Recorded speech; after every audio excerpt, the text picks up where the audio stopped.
The teacher in the infinite way is both narrowly confined and completely free at the same time. That's a paradox. They are very narrowly confined because unless they stick to the subjects of the nature of God, the nature of error, and the nature of prayer, no matter what else they may have, it is not going to get across. It is not going to complete its function. The minute you stray outside of those three subjects, you're straying outside of the infinite way. On the other hand, an infinite way teacher has infinite freedom because they have 100 million different ways of presenting those three subjects and nobody to tell them how, what, why, or when. They're on their own. They must be guided by their own inner direction as to how soon it's wise to say this or when it would be wiser to hold back that. But they must operate within the framework of the nature of God, the nature of error, the nature of prayer. Now, why is this? Frankly, there is no way to set your student or patient free except that they gain their freedom through an understanding of God. Now, there is no other way. As long as a student is left in the belief that God may punish or God may reward, or that if you wait, God may heal, or that if you do something to please God, that you'll get something. If you tithe, that will make God loosen up. Or if you go to church regularly, or you go to the tape meetings regularly, that will make God loosen up. In other words, to the student it must be conveyed that there is no way on earth to influence God. Nothing you can do will gain God's favor. You can refrain from smoking and from drinking. You can refrain from sex. You can refrain from eating meat. You can go on month fast, but you can't move God. Therefore, unless you understand that about God, you will always be making an effort to please God. On the other hand, if you are not preparing your consciousness for the flow of God, you are not going to receive God's grace. In other words, the Master's ministry is always addressed to you. You must forgive 70 times 7. You must pray for your enemy. You must do unto the least of these, my brethren, what you would do unto me. You must love your neighbor as yourself. You must seek the kingdom of God and his righteousness. You must not judge after appearances. Now you see, that brings the Christ ministry down to you and me. Not to God, to you and me. Because until we are fit transparencies, the omnipresence that is always there cannot function. It is just the same as a pane of glass that is dirty cannot be a clear transparency for light. And if it gets dirty enough, it will shut out the light. So thus, the first cleansing that we have to do is to desire to know God aright. Sometimes just that one desire, if it's intense enough, will make all of the rest take place in a hurry.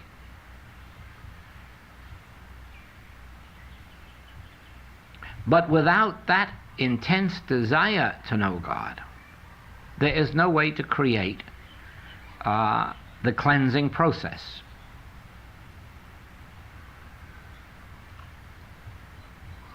We could read books all day and all night, and perhaps if we had 100 years, it would do the cleansing for us gradually, slowly. But what happens when an individual realizes, "Ye shall know the truth, and the truth shall make you free"? When the individual realizes that the degree in which you are holding truth in your consciousness, applying it, is the degree of your fitting yourself for the rest.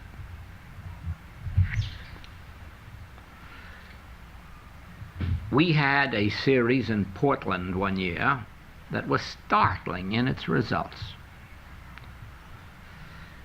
We had a week of noon meditation meetings.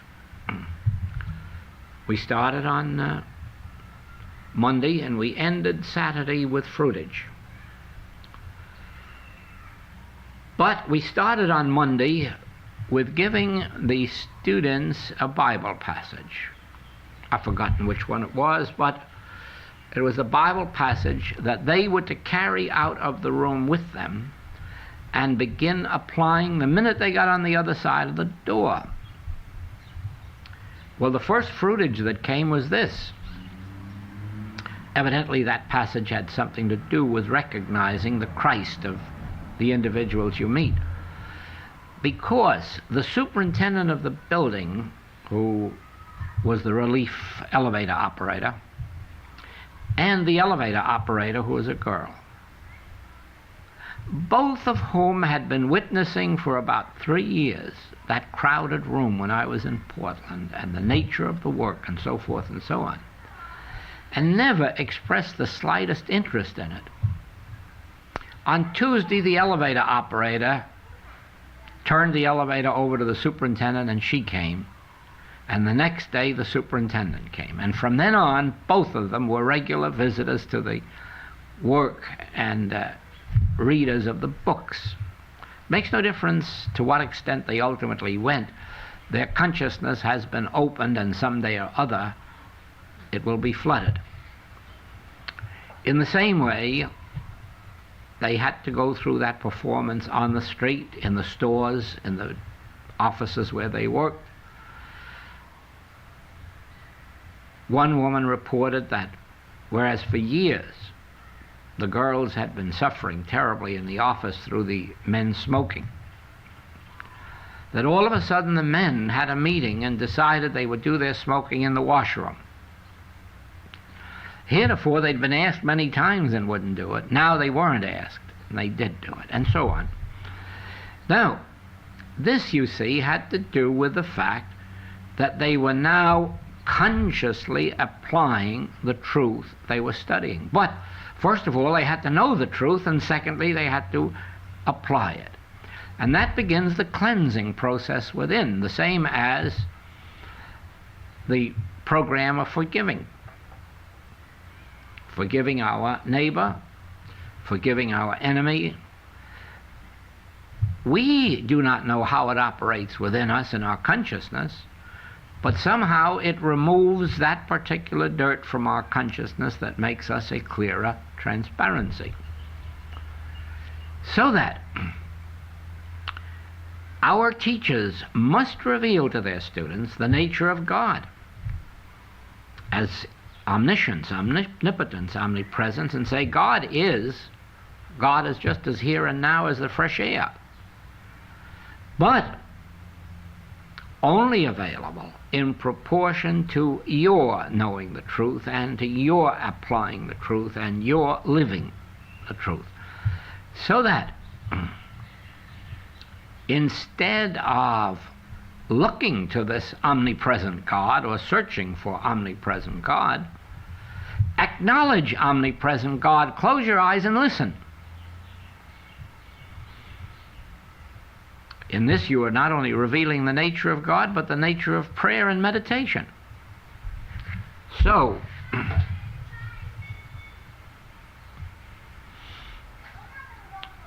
You can find in the writings hundreds of ways of revealing this. And you may even have original unfoldments of your own. But the point is that until a student knows not to expect something from God without a change of consciousness, and then not to expect it because God's got a book that he's keeping record of their sins in, but because they themselves have made themselves transparencies. Until they know this,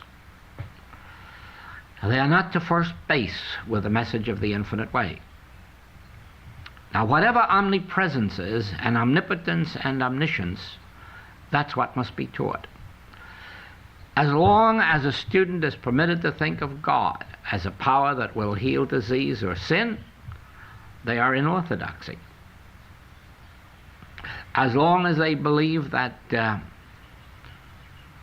is a spiritual power to overcome other powers, they're in orthodoxy. Every student must eventually come to recognize God as the only, and then not to seek the intercession of God, but to relax and rest in the assurance of that omnipotence, omniscience, and so forth. Now, in the secret of the 23rd Psalm, it says that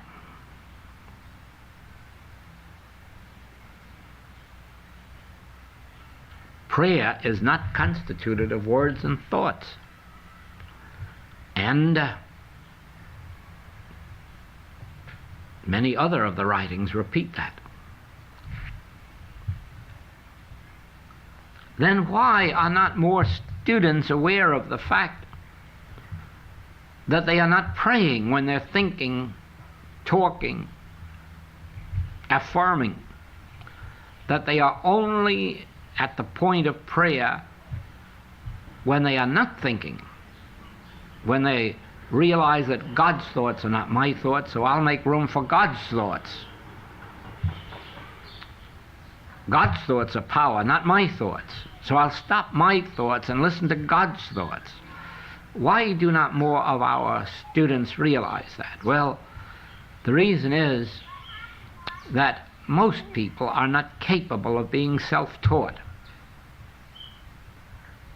Most people are not capable of reading a book and finding out the principles they're in. They can get a reaction to it, they can get an emotion from it, they can get a momentary peace from it, but the average person cannot pick out the principles in it and then begin to live with it. Although, and I'm discovering that more and more now, those that have been living 10 and 12 years with the books are gradually, one by one, beginning to perceive specific principles.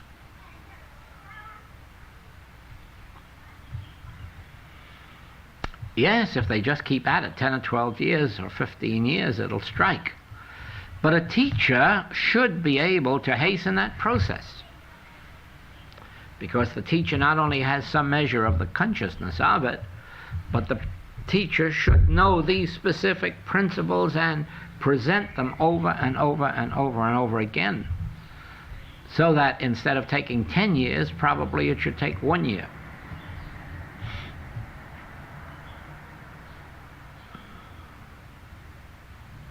Again, the entire writings,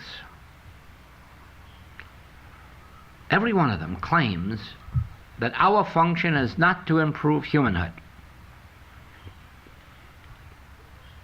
And yet, judging from what you hear from your students when they ask for help, how many are not trying to change human conditions? And that's how many are missing the mark. Because our ministry has nothing to do with changing human conditions. We have discovered a great mystery, that there is a my kingdom and there is a this world, and that my kingdom is not of this world. And we are probably the only teaching that has revealed that as a major principle. Therefore, and this is a follow-up to the nature of God. The nature of God is not to mend your broken bones or to go out and get you dollars or go out and get you automobiles or to kill your enemies for you. This is not the nature of God or the function of God. As a matter of fact, whatever the nature and function of God is already. So it has nothing to do with you. Your function is to leave this world.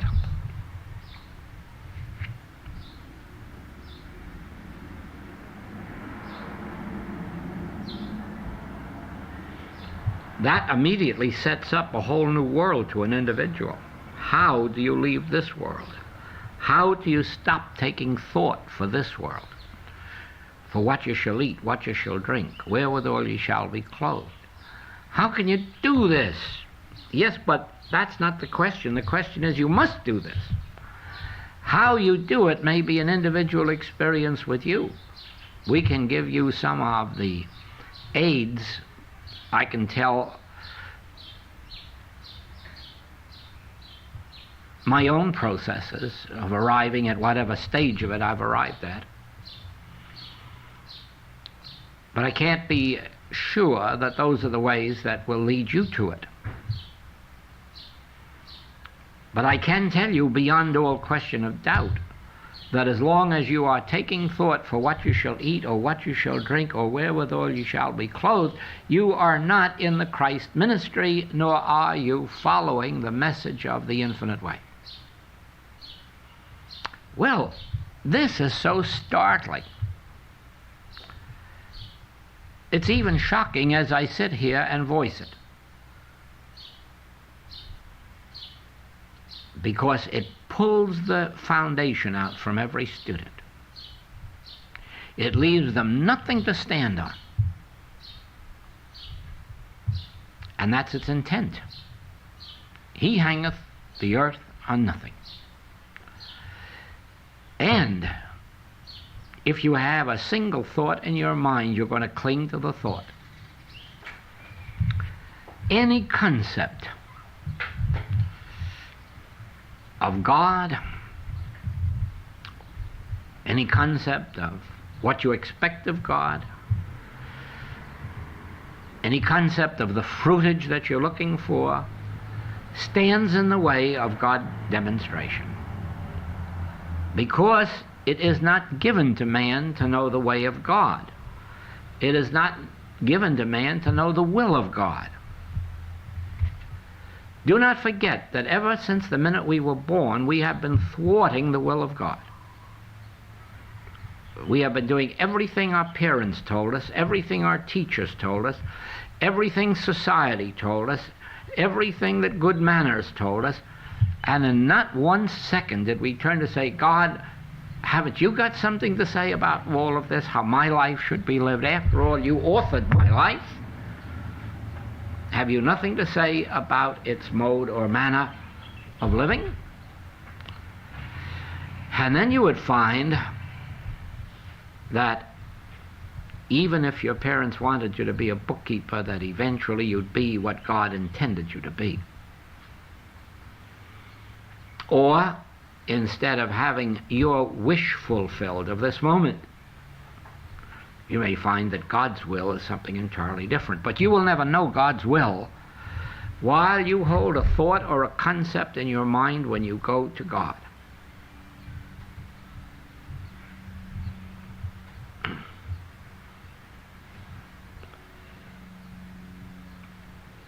That is why a great Hindu teacher said, why do you do healing work?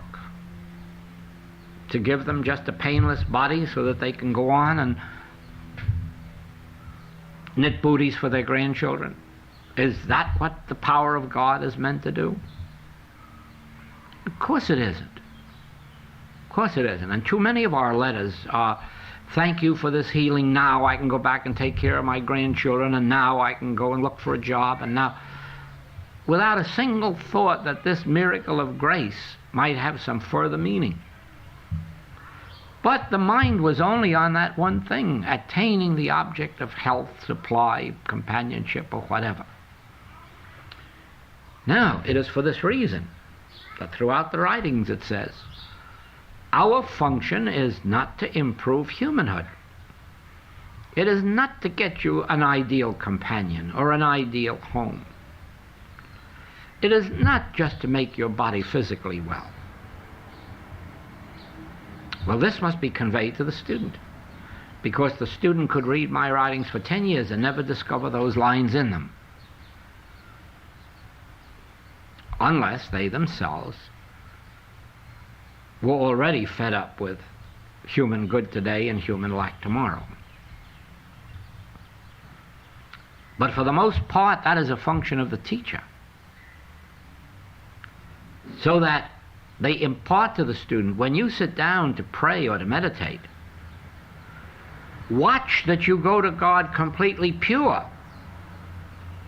Watch that you don't have outlined in your thought what you want God to do now that you're going to God, what result you want, what fruitage, because you stand in God's way.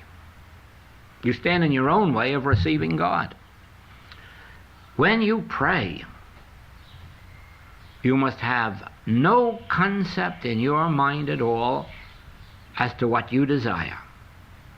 Even if you have a sick patient or a crippled patient or a blind patient, you have no right to want the opposite. Your function is to desire Christ realization, that the Spirit of the Lord God may be upon me and through me produce its mighty works. What mighty works? I don't know what mighty works. I don't know what mighty works. I know that in some measure it will appear as improved health, improved supply, improved companionship. I know that. But that is not the fruitage of our work. That is the added things. The fruitage of our work is the realization of the transcendental presence and power, the awareness that we live not by might but by grace. That's the fruitage of prayer and meditation. I live, yet not I. Christ liveth in me. This is not a prayer for something. This is a statement of what happens after prayer. This is the fruitage of prayer. That now I do not have to take thought for my life, because Christ liveth my life.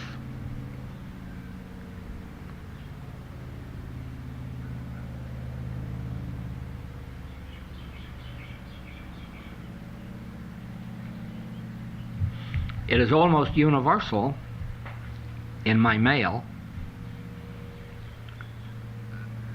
that every student seems to have a feeling of frustration and letdown after they've been on the spiritual path or asked for some help, and then they feel badly.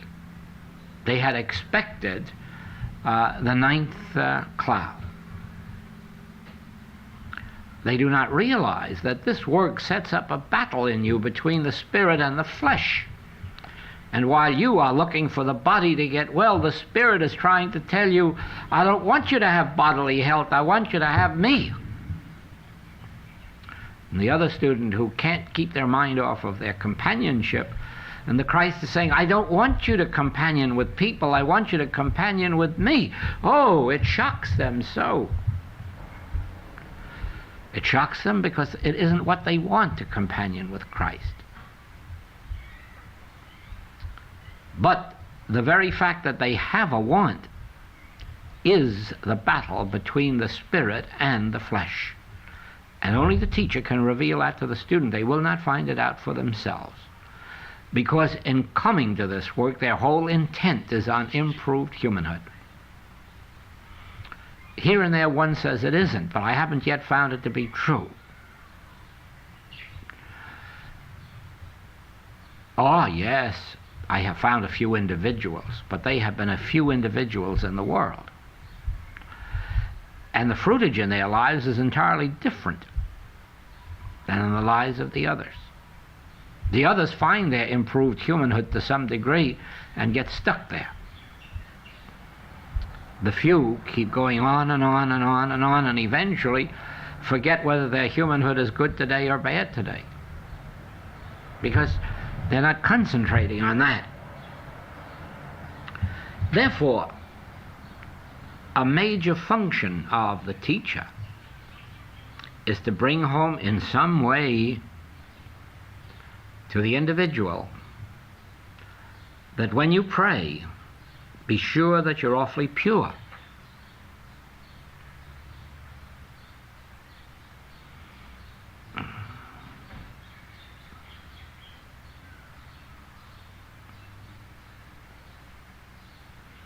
And to be pure has nothing to do with human conduct.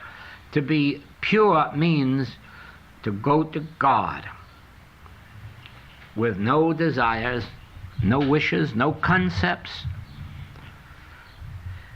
Just, here I am, Lord, speak.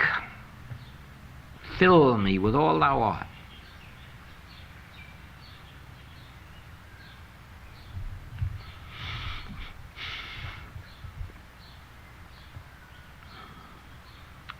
The teacher has to find those passages in the writings that bear out that point, just as it is the teacher's function to find those passages in the writings that bear out the nature of God, the nature of prayer, the nature of error.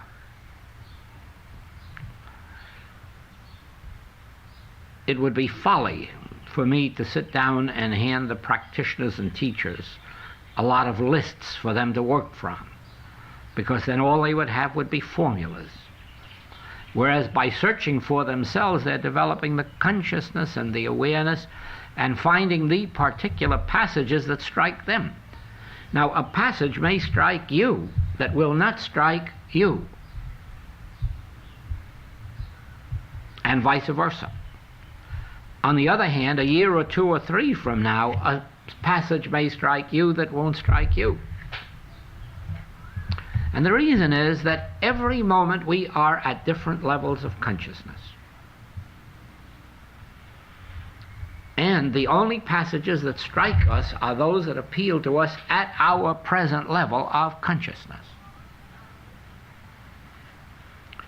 Therefore, for one person to select the passages for a teacher or practitioner is depriving the teacher and practitioner of the opportunity of study and development. Now, in the beginning, you have to give some passages to the patient or young student because they have not yet developed this capacity to find them. It is just like in Christian Science, that there are some practitioners and teachers who live with the concordances.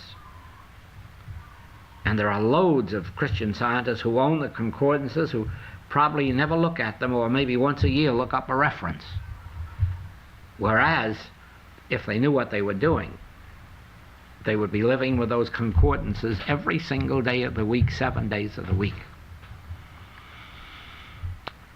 In the same way now, some of our students object to that Bible lesson that's in the back of the lesson. Why? I have given them a new method of just reading. I haven't at all. I've given them the books with the hopes that they would begin to study, but they won't, except a few. And so we have to give the younger student passages to study. I prefer to do as I have been doing, giving chapters for study. Then I'm not directing the student to a passage for them to make a formula of. See? They've got a whole chapter, and out of that, let them find a particular passage. Or if you keep files of your monthly letters, and you're working with a student or with a class, and you can say, the letter of such and such a month, such and such a year covers this point, and then let them dig out of the letter the particular thing for their own need. In other words, try not to be too specific. Yet, with Bible passages, we have to be absolutely specific. Because there, if you go reading what's before and after, you're going to get lost. We have taken Bible passages out of their texts. We use them in ways that the church never heard of. They don't even know the meaning of those passages according to our meaning. Because those, like the ministers who have studied their Bible, when they hear a quotation, they immediately know what went before and after it, and we don't. We have taken that passage completely out of its context so as to get the essence of just the particular passage and in line with its mystical meaning rather than its historical or human. So with Bible passages, we do give the specific passage, but at least we expect the student not to memorize the passage and use it as if it were an affirmation, but to meditate on the passage. There again, the teacher has to instruct the student that the purpose of a Bible quotation is not an affirmation. It is to be memorized, but not to be used as an affirmation, as if by saying it 100 times you'd make something happen. The purpose of a Bible quotation is to take it into your meditation and ask God the meaning of it, the spiritual meaning, the import of it, the application of it. Because, again, one of our foundational principles is this, that eventually all must be taught of God. Therefore, we are teaching the students to be taught of God. We're not trying to teach them necessarily our interpretation. We have to give them that to begin with. In other words, I cannot give to this world, or anyone in it, anything except my personal experience. I can't even claim that every word that's in there is meant for everybody. It's my experience I am giving. To whatever extent it is helpful to an individual, to that extent it is theirs. But it will not stop them in the end from being taught of God. And it is for this reason that we have meditation, and it is for this reason that we have this prayer without words and thoughts, the listening attitude, so that as soon as possible students can be taught of God. That is, they can turn within and say, Father, reveal thyself. Oh, they'll make some mistakes. They'll get some mistaken impressions based on their own hopes and wishes and ambitions. But, and this is my personal experience in life, I have never been afraid of failure. I do not look on failure as a disgrace.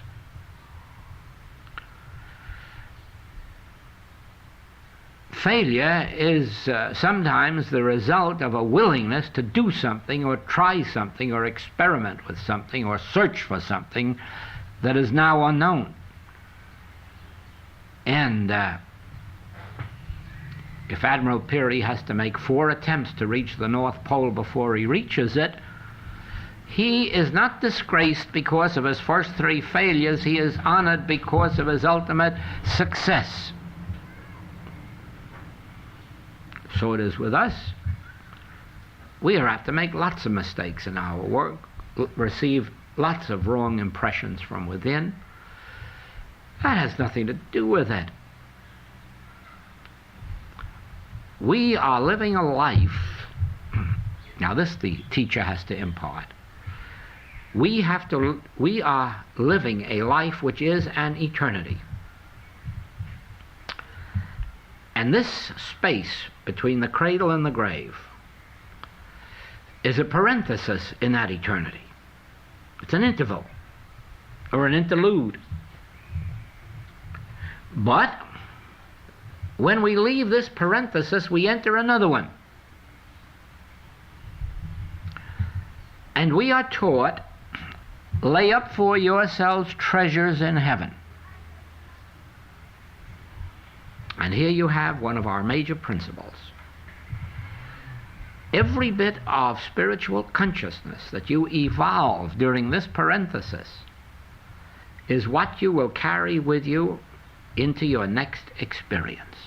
You will have that much of spiritual evolution to start with. You will not carry any of your book learning with you. You will not carry any university degrees or anything that was in them with you. You will not carry any of your bank books or securities or real estate with you. Now, either there's going to be no you, or if there is, it is going to be made up of the treasures that you have laid up in heaven. In other words, the spiritual treasures, the spiritual wisdom, the spiritual consciousness. It doesn't even mean the knowledge of the Bible. If that were true, every minister that's ever been born would evolve into a spiritual light.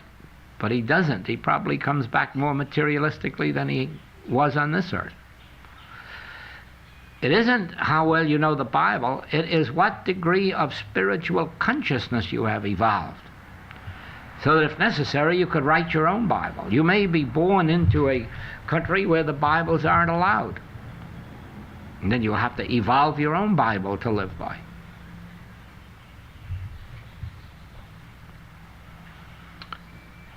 So it is then that let each one make up their mind, as we have had in our, at least one of our New Year letters that I remember, and possibly it's been repeated, that this saying of Happy New Year is kind of a futile thing. Nobody can give us a Happy New Year. That is something that we have to give ourselves. And our next year is in a great measure going to be what we put into this year. In other words, the degree of evolved spiritual consciousness this year is the degree of our harmony next year, and the year after, and the year after, and if we pass on, that's the only thing we carry with us. The treasures we have laid up in heaven. That is the degree of our spiritual consciousness. And spiritual consciousness is only attained through the actual discernment of the meaning of omniscience, omnipotence, omnipresence. Without that, there is no spiritual discernment. This idea of looking to God as a power is not spiritual discernment. It is a human concept of what God is. In fact, it goes back to the mistake of the Hebrews. We are told that the mistake of the Hebrews was that they expected the Messiah to be a general and a king, and to go out with an army and overthrow Caesar, and to get a following of Hebrews and overthrow the Sanhedrin. But he didn't do either of those things, yet he overcame the world. Not this outer world he didn't overcome. Now, it probably will come as a surprise to you to know that a new book has been released this week in New York on the life of Jesus, which tells us that all of this Bible story of Jesus is untrue, that actually Jesus was a warrior who developed an army and helped to defeat Rome, and he marched the army against the temple of the Hebrews and occupied it. And for his ministry, his home was in the temple that he occupied with his army. Well, you see, the wish is father to the thought. That was the idea of the Messiah. That was what the Hebrews had in mind. This boy is going to fix Julius Caesar and Augustus Caesar and so forth. This fellow is going to stop them taking our money away in the temple, money changing and dove selling and so forth. They so much wanted it that here's a Hebrew who says he actually did it. I know, but he says, put up thy sword.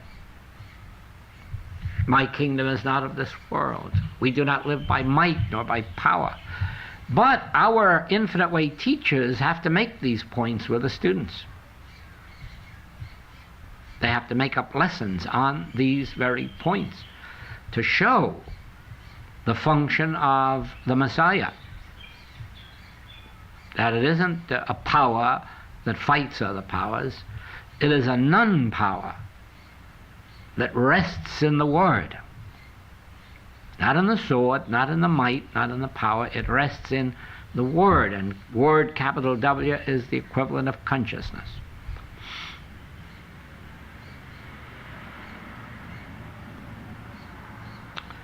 So you see that so far as subjects is concerned, the infinite way teacher and practitioner is limited. But in presentation and impartation, they are unlimited, because there are thousands of ways in that writings in which it can be imparted to students at different levels. Relax. Remember, you're not to take up the sword. Remember, you're not to defeat it with thoughts any more than you're to defeat the world with things. You're to rest. You're to relax in quietness and in confidence. Be a beholder of God at work. Don't try to help God, or instruct God, or influence God. All this the teacher has to impart. There are at least 12 lessons in this one tape, depending on how you pull it apart, how you jot down notes of this subject and that subject.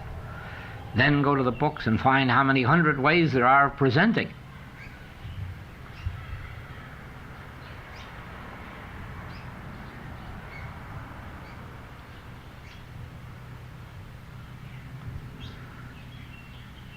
The God of the church is dead, and whatever remnant of it is remaining is dying. There must be an impartation of the true God.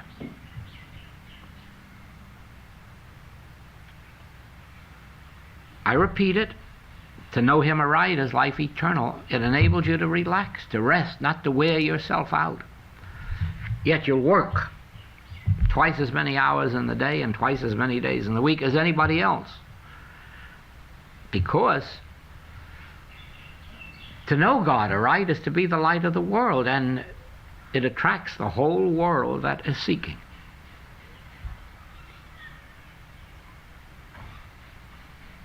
Then comes the temptation to the teacher and the practitioner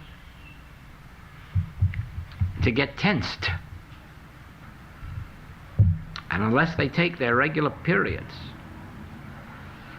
for meditation or forgetting the whole thing and just going down and sitting on the riverbank, they're going to get tensed, and human effort will enter, both physical and mental. Then, of course, the message is lost.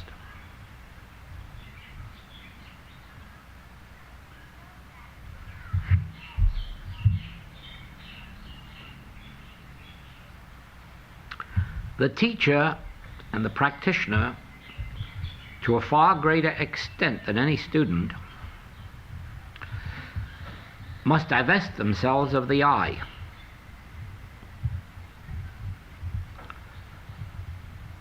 A teacher and a student is not permitted much of I would like this, or I would like to do that, or I would like to be this, or I want that, or I deserve this. That I has to go down in the work, so that it isn't a question of my leisure or my desires. It's a question of the demands that are made on me must be fulfilled. And I must have no other desires but that, to be the fulfillment of my activity.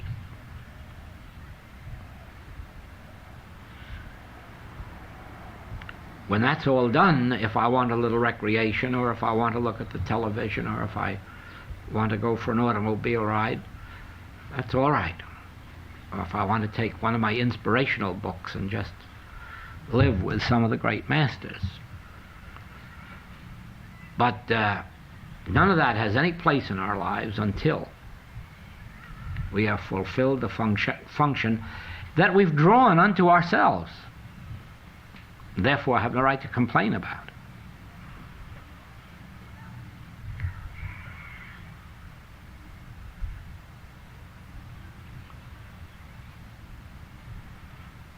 The teacher and the practitioner are also in an unenviable position.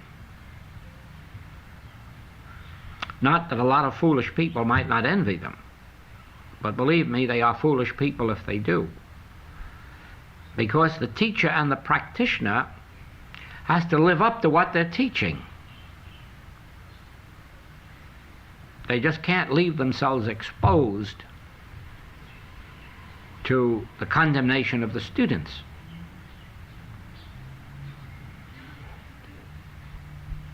Because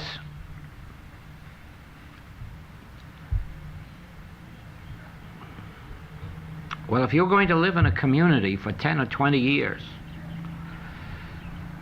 everybody knows everything about you that's to be known. And therefore, it calls for wisdom.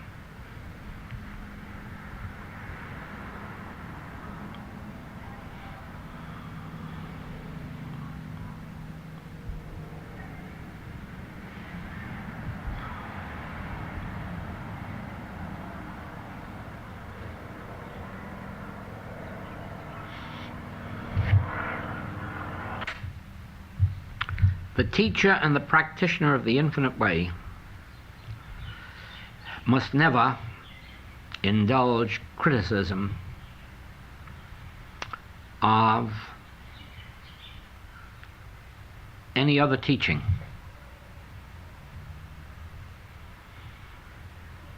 Because every teaching is good for some level of consciousness, more especially every one of the legitimate teachings. I do sometimes, in speaking of these other movements, use that word legitimate. I don't believe that an illegitimate teaching is going to benefit anyone, except that it may cause them so much harm that they'll turn away from it and look for something true. But every legitimate teaching. Now, the world has been very fortunate in having dedicated men and women in this metaphysical and spiritual field of operation, starting with Mrs. Eddy and the Fillmores and Ernest Holmes,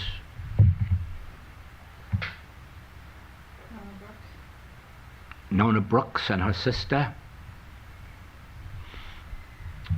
and Mrs. Kramer in California, who did the textbook now used by Divine Science.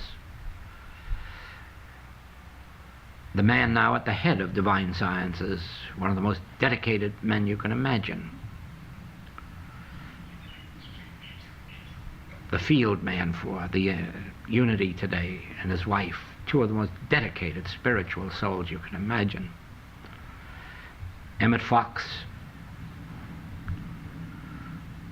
Oh, there have been others, too numerous to mention here, all of whom represent the work of dedicated souls at their level of consciousness.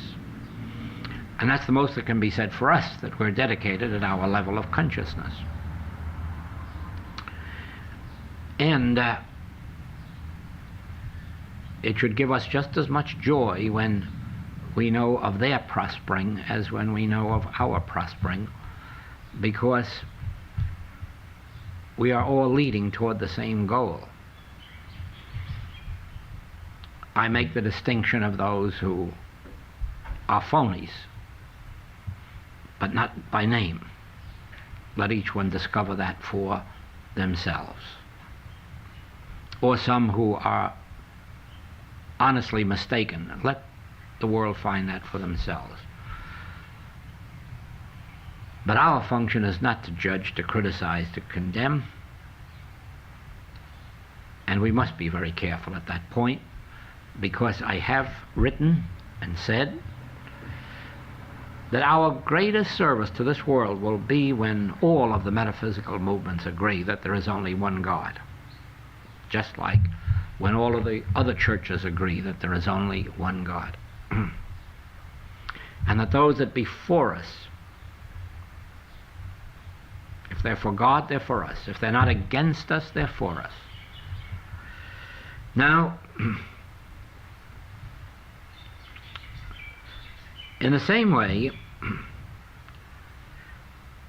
an infinite way teacher or practitioner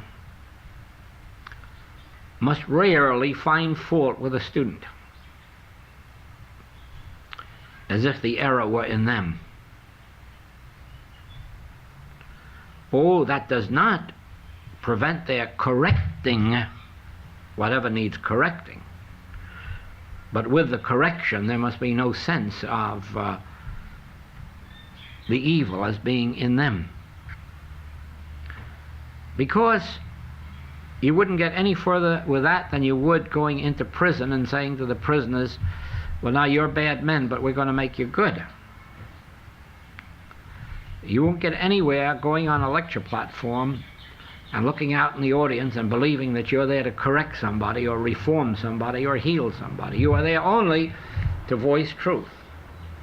And when you're in class, the only way you can impersonalize your teaching is when you realize that you are voicing truth. You're not aiming it at this girl and that man and this boy.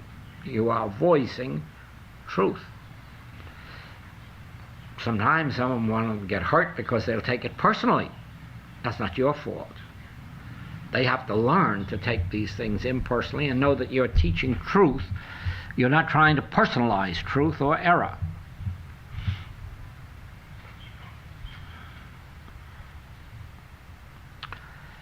When students are having periods of frustration, of seeming to go backward, that is the very point where the teacher must give the greatest encouragement, because those are natural periods in our development, and they keep coming throughout our spiritual life, and sometimes they come thick and fast and often and furious.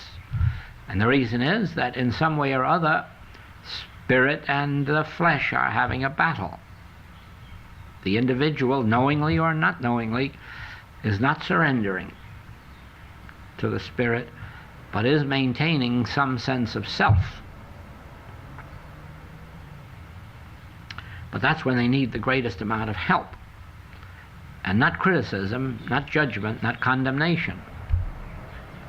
I've had some beautiful healings with people who have been to many, many practitioners and who write me, I just can't take the practitioner's criticism anymore, or their judgment, or their finding fault with me. Maybe that is the fault with me, but then that's what I go to them for, to be healed of it, not to be reminded of it. And that's absolutely right. When they come to us, they come to be healed of their errors, not to be reminded of it like they would be in a thou shalt not teaching. We have lots of thou shalts, but we don't have too many thou shalt nots.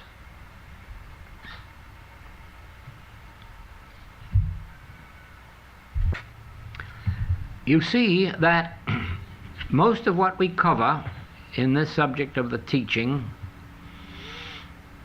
has to do with the correct letter of truth and the imparting of the correct letter of truth. And so never forget to make tremendous use of your 1959 tapes. You cannot outgrow them. Or the Kailua series. You cannot outgrow them, nor can your students. And teaching for the teacher is the impartation of the spiritual awareness that they've developed, plus the ability to impart the correct letter of truth. There is that double function on the teacher and practitioner of imparting the degree of attained spiritual consciousness, plus the imparting of the correct letter of truth, and the development of that spiritual consciousness in the student through the practice of the correct letter of truth.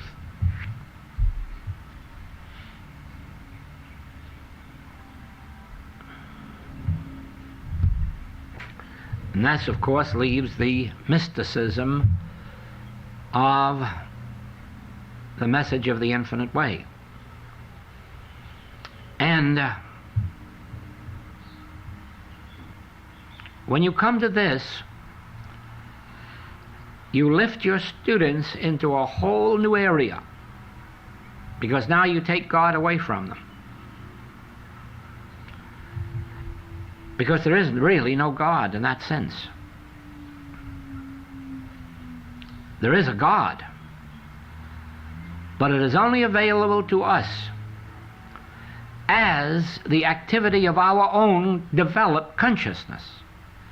Therefore, no one of us is capable of any more God power than the degree of our evolved consciousness. And that is why if we could evolve to the height of Jesus Christ or Gautama Buddha, we would be the full Christ or the full Buddha. But because we may not achieve that, our results, our fruitage, is in proportion to that degree of Christhood that we have embodied. And now we come to the mysticism, which is that God constitutes your very consciousness. And your degree of Godhood is your degree of attained consciousness. And here is where you come to the point that our sole interest should be developing, because it's the only degree of Godhood we're ever going to have. No one can rise higher than their consciousness. And so if you go to Jesus Christ consciousness, you may have an instantaneous healing, but if you go to Judas, you may have a long drawn-out healing. If you go to some of our practitioners, you have very fine fruitage and very fine healings and very fine comfortings, and you go to others, it's apt to be more protracted. Why? It isn't that God is different for one than for another. It isn't that the infinite way is different for one than for another. It is the fact that the only degree of Godhood we have is the degree of our evolved consciousness.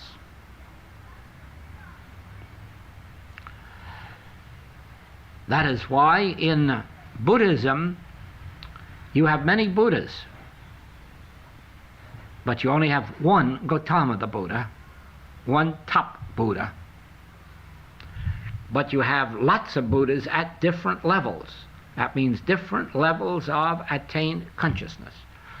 So it is, they have not acknowledged in Christianity that there is any more than one Christ, and Jesus was that. But once they perceive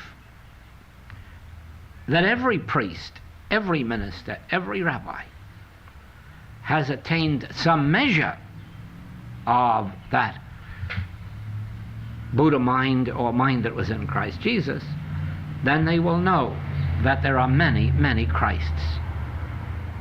Perhaps only one who has attained the level of Jesus, but many, many Christs. And it is only the proportion of our Christhood that we are showing forth to the world and that we carry with us as our next experience. Always remember this. Everything else you leave behind.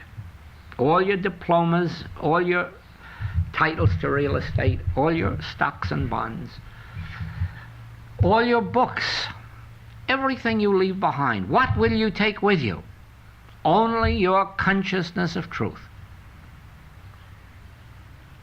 Therefore, lay up treasures in heaven. Lay up spiritual treasures, because they not only determine the amount of harmony you will have next year, but they determine the amount of harmony you will have in your experience after you leave here. And if you should reincarnate, it will determine the degree of life, liberty, and the pursuit of happiness that you will have in your next life. Those who are born into countries already free have won that by some measure of advancement into their previous lives. Those who have been born into a free religion or freeness of religion have earned that by their spiritual development in their previous lives. All the others are born into some measure of the same slavery and some measure of the same ignorance that they delighted in before and that they thought was so unimportant to overcome or get out of. Thank you.